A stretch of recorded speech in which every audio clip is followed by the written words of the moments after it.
Здравствуйте! С завершением рабочей недели в студии Николай Борисов и обзор чрезвычайных происшествий. Министерство труда и соцразвития задолжало предпринимателю за ремонт здания дома-интерната. Как следует из искового заявления, бюджетное учреждение республики обратилось к предпринимателю с гарантийным письмом, содержащим в себе просьбу произвести ремонт кровельного покрытия здания на сумму 1,5 миллиона рублей. Предприниматель по устному соглашению без подписания договора выполнил работы, акты выполненных работ подписаны, возражений по качеству и срокам выполненных работ не поступало. Как указывает истец, в ответ на претензию о погашении долга учреждение направило письмо о невозможности оплаты проведенных работ, так как не решен вопрос о выделении средств Министерством труда и социального развития республики.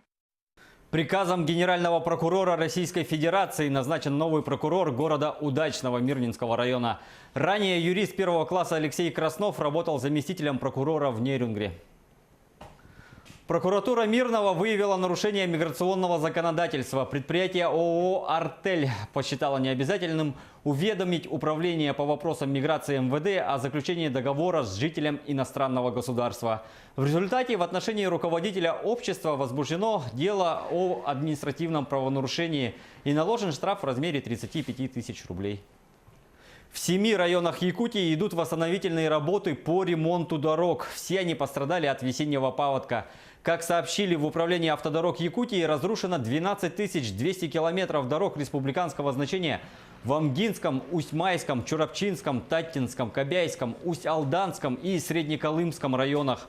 Объем ущерба составил 95 миллионов рублей. Сейчас на линейных объектах идет отсыпка земляного полотна. Работы уже полностью выполнены на участках дороги Амга в Усть-Майском районе. В Кобяйском восстановлены подходы к мостовому переходу через реку Хатынурях. Кроме того, на днях установлен временный мост через реку Хатуя на автодороге Бетюн в Амгинском районе. В Оренбурге ушла из жизни Людмила Медведева, основатель русской общины в Якутии и долгие годы ее руководитель.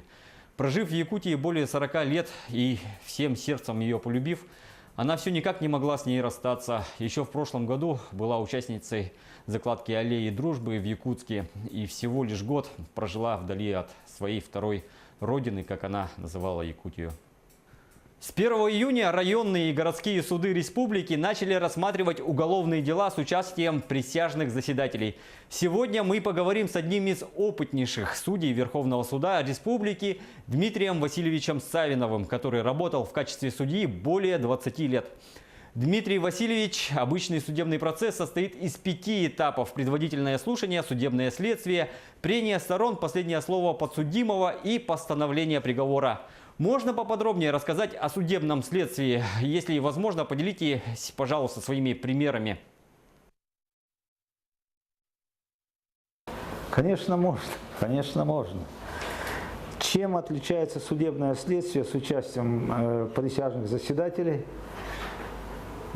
Оно отличается тем, что закон ставит определенные правила проведения судебного следствия. Первое основное, что присяжные заседатели только занимаются тем, выясняют фактические обстоятельства дела, раз, устанавливают доказанность подсудимого по этим фактическим то есть доказанность совершения вот этих преступлений, которые ставятся в вопросе, и виновность этого лица. Если они его признают виновным, то они имеют право сказать о снисхождении к нему.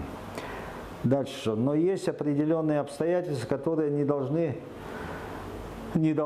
вызвать у присяжных заседателей предупреждения к подсудимому. А это в судебном заседании, в судебном следствии не исследуются вопросы его личности.